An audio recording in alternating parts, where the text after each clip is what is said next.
Join করেছেন যারা, এতটুকু বুঝতে কি কোনো সমস্যা হয়েছে?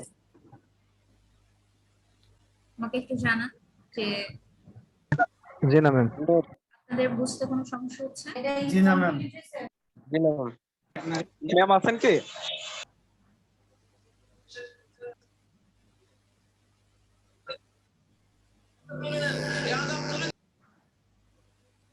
হঠাৎ করে কি হলো যে ক্লাস? হ্যালো ম্যাম আছেন?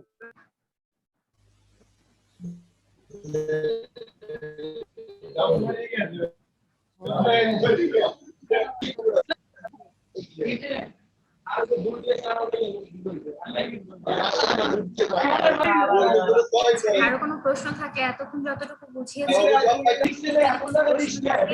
তাহলে প্রশ্ন দিতে পারেন। ম্যাডাম পিডিএফটা দিয়ে দিয়েন, আজকে ক্লাসটা হয়েছে। ম্যাম আপনাকে দেখা যাচ্ছে না তো। শুনতে পাচ্ছেন? তাহলেই হবে।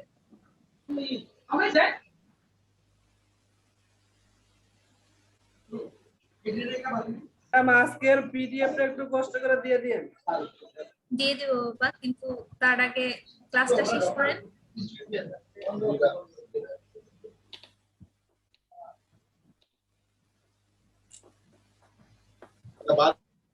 ম্যাডাম আমাদের তো এই মাসের এই লাস্টের দিকে মিড টার্ম পরীক্ষা, প্রশ্ন কি রকম হবে একটা প্যাটার্ন যদি দিতেন তাহলে আমাদের সবার একটু উপকার হতো।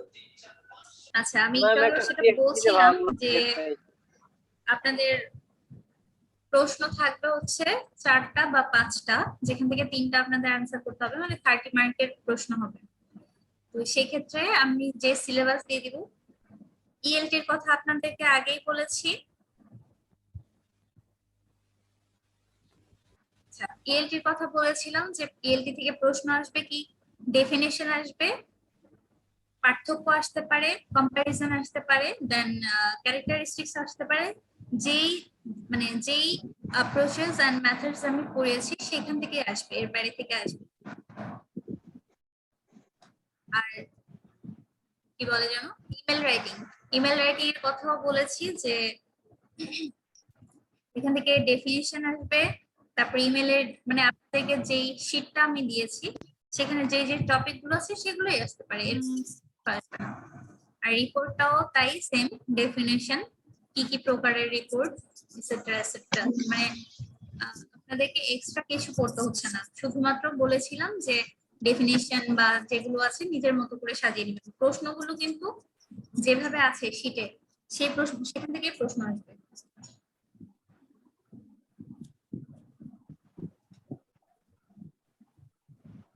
শীট তো অনেক বড়, কিছু শর্ট করে দেওয়া যায় না? জোরে কথা বলেন, শুনতে পাচ্ছি না। বলছি ম্যাডাম শীট তো অনেক বড় হয়, কিছু শর্ট করে দেওয়া যায় না সাজেশনের মতো? কি যে বলেন, সবকিছু সংক্ষেপ করে আপনাদেরকে প্রেজেন্ট করলাম, তারপরে যদি বলেন যে অনেক বড়, তাহলে কিভাবে হবে? আপনারা তো অনেক অনেক বেশি পড়ছেন না, মানে কোনো কিছু ডিটেল পড়ছেন না, শর্টলি পড়ছেন।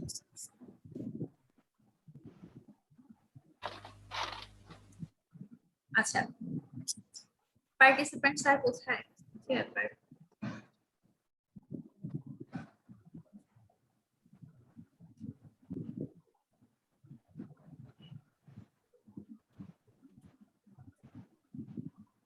সিআর, বাকিরা কোথায়?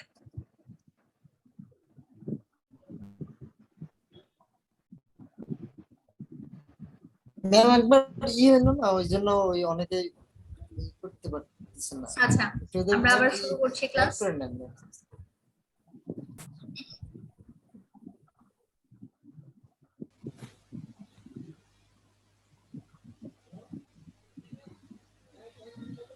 একটু অপেক্ষা করেন।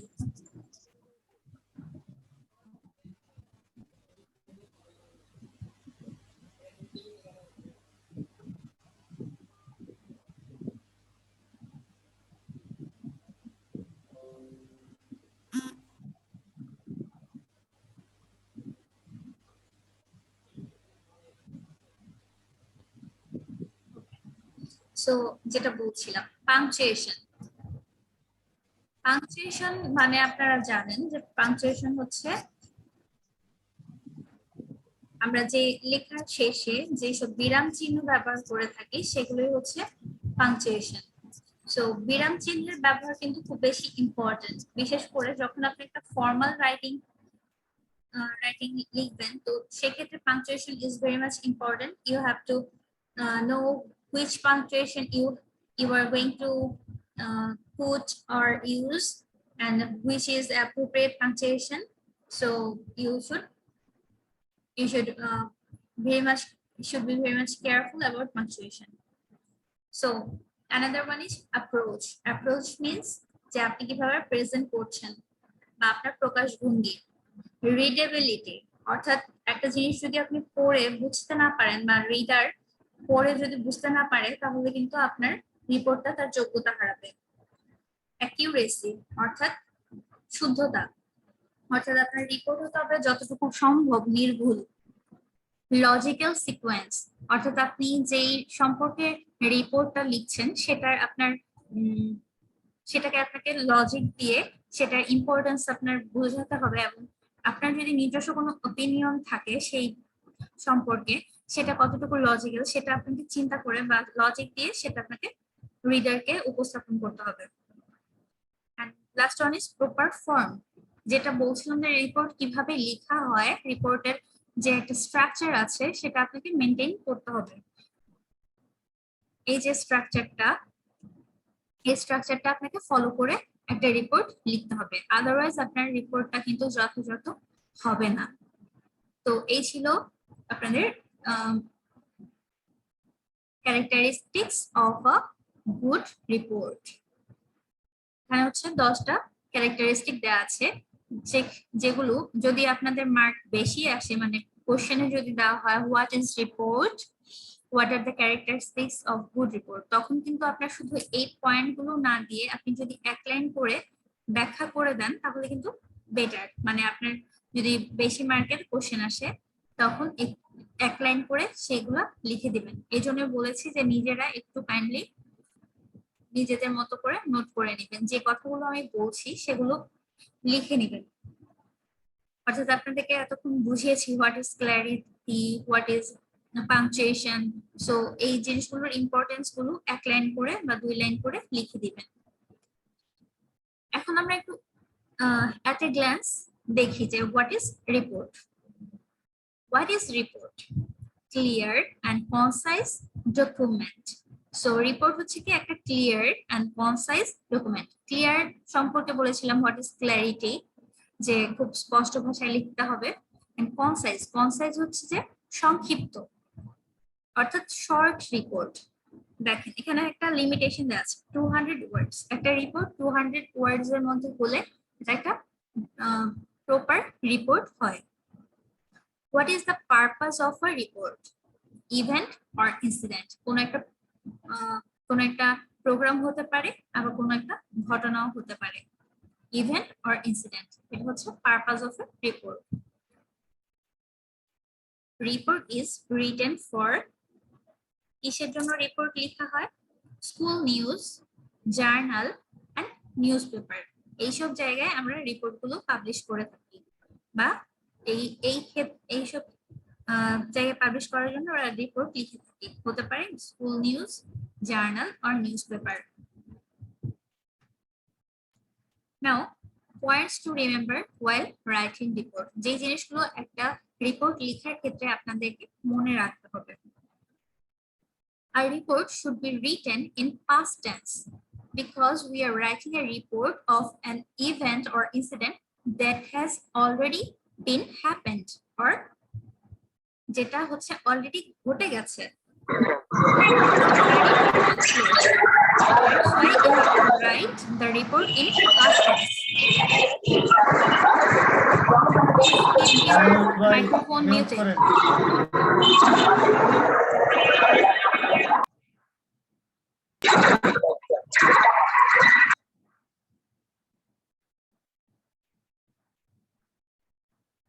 Okay, so যাদের মাইক্রোফোনটা আনমিউট হয়ে যাচ্ছে কাইন্ডলি খেয়াল করে একটু মিউট করে দিবেন। সো একটা ঘটনা বা যে সম্পর্কে, যে ঘটনা বা প্রোগ্রাম সম্পর্কে আমরা লিখি সেটা তো অলরেডি হয়ে গেছে বা ঘটে গেছে, অর্থাৎ it has already taken place. So whenever you are going to write a report, you should write it in past tense. অর্থাৎ past tense এ আপনাকে রিপোর্ট লিখতে হবে। শুধুমাত্র যদি আপনি কোনো টপিকে লিখতে চান, যেমন your favorite book বা anything about you are going to write that is not any incident, then you can write it in present tense. The second one is don't use first person. যেটা বলেছিলাম যে আপনি যখন formal writing লিখবেন তখন সেটা অবশ্যই অবজেক্টিভ ওয়েতে লিখবেন, সাবজেক্টিভ ওয়েতে না। অর্থাৎ আই, মি এগুলো না লিখে থার্ড পার্সনের ভাষায় আপনাকে লিখতে হবে, ঠিক আছে? সো যেমন আপনি আপনাদেরকে ইমেল যখন পড়িয়েছি তখন বলেছিলাম যে ইউ ক্যান কাম বা you are asked to come, মানে আপনাকে প্যাসিভ ভয়েসে লিখতে হবে। অর্থাৎ এখানে ফার্স্ট পারসন ইউজ না করে থার্ড পারসন কে সাবজেক্ট হিসেবে ব্যবহার করতে হবে। Third one is use indirect speech. যে ডিরেক্ট স্পিচে বলা যাবে না সবকিছু ঘটেছিল বা কোনো একজন প্রত্যক্ষদর্শী বলেছিল, এরকম ইনডিরেক্ট স্পিচে লিখতে হবে। মানে নোট কোটেশন দেওয়া যাবে না, কোটেশন দিলে সেখানে আপনাকে নোট অফ কোটেশন বা কি বলে উদ্ধরণ কমা দিতে হবে। Fourth one is use passive voice, অর্থাৎ আপনি অ্যাক্টিভ ভয়েসে সেটা লিখতে পারবেন না, আপনাকে প্যাসিভ ভয়েসে লিখতে হবে। যেহেতু আপনি আই, মি কে সাবজেক্ট হিসেবে ব্যবহার করছেন না, থার্ড পারসন কে সাবজেক্ট হিসেবে ব্যবহার করছেন, তাহলে আপনি কিন্তু অ্যাক্টিভ ভয়েসে কথা বলতে পারছেন না, আপনাকে প্যাসিভ ভয়েসেই কথা বলতে হবে। অর্থাৎ ফর্মাল যে কোনো ফর্মাল রাইটিং এ আমরা যেটা করে থাকি যে আমরা সাবজেক্টিভ ল্যাঙ্গুয়েজে লিখি না, অবজেক্টিভ ল্যাঙ্গুয়েজে লিখে থাকি। অর্থাৎ সেক্ষেত্রে আই বা মি এই নিজেকে প্রেজেন্ট না করে থার্ড পারসনের মাধ্যমে আমার বক্তব্যগুলোকে আমার তুলে ধরতে হবে। That is indirect speech or passive voice. এখানে দেখেন আপনাদের বোঝার সুবিধার্থে একটা ফরম্যাট দেওয়া আছে।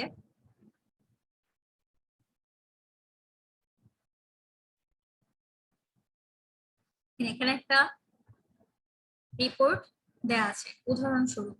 সো আপনারা এই যে রিপোর্টটা আছে সেটা ফলো করতে পারেন, এটা করতে পারেন এবং বিভিন্ন বই থেকে আপনারা কয়েকটা রিপোর্ট প্র্যাকটিস করবেন। তো যখন আপনারা করবেন তখন খেয়াল করবেন যে কিভাবে লেখা আছে। দেখেন এখানে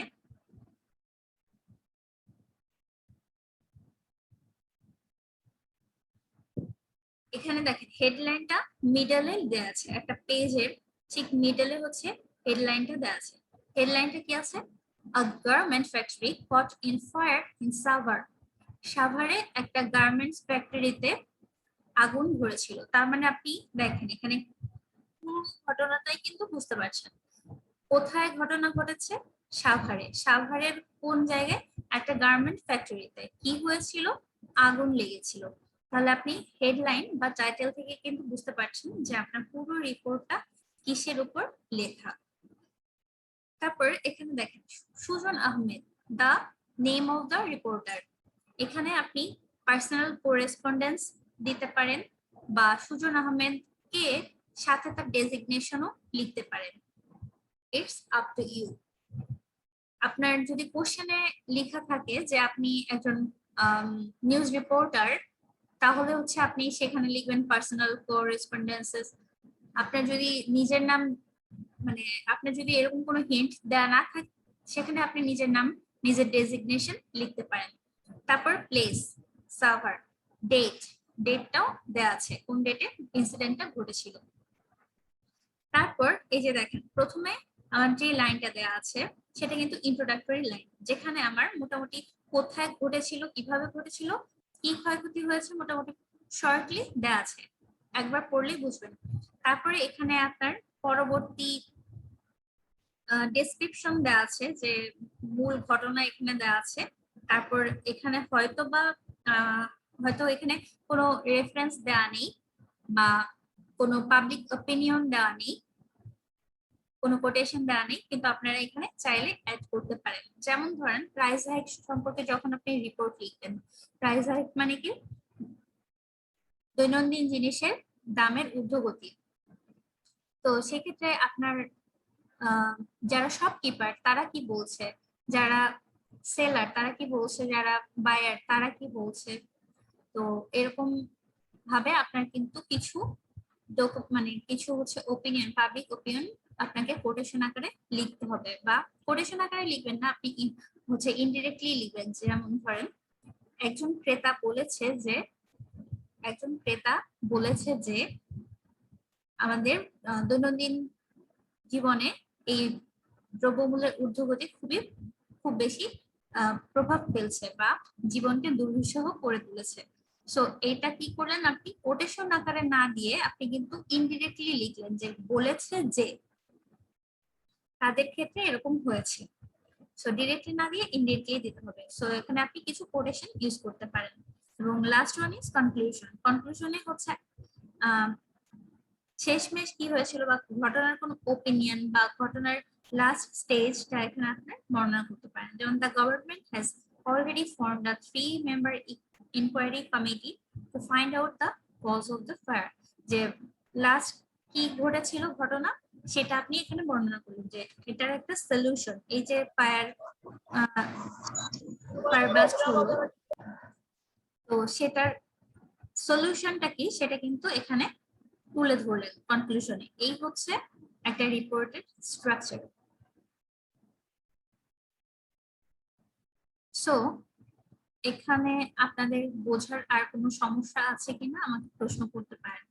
এই ছিল আজকে আপনি আবার আজকে এসলেন?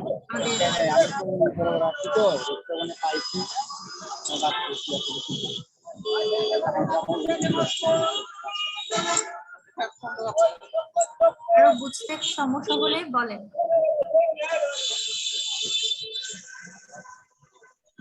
আরো কোনো সমস্যা থাকলে বলতে পারেন।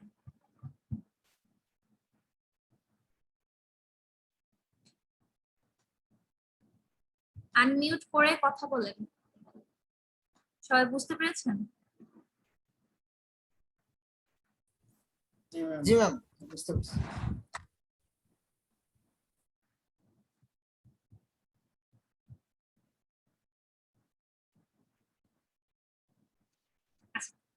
সো কারো কোনো প্রশ্ন আছে?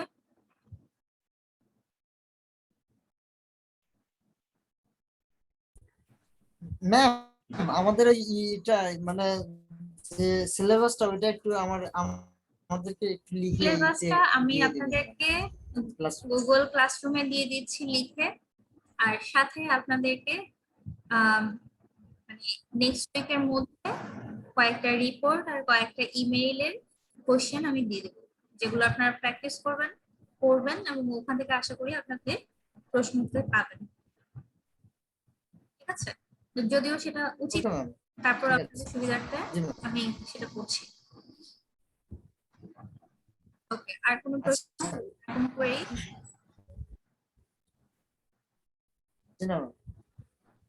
আচ্ছা, তাহলে today's class is completed. We are going to finish this.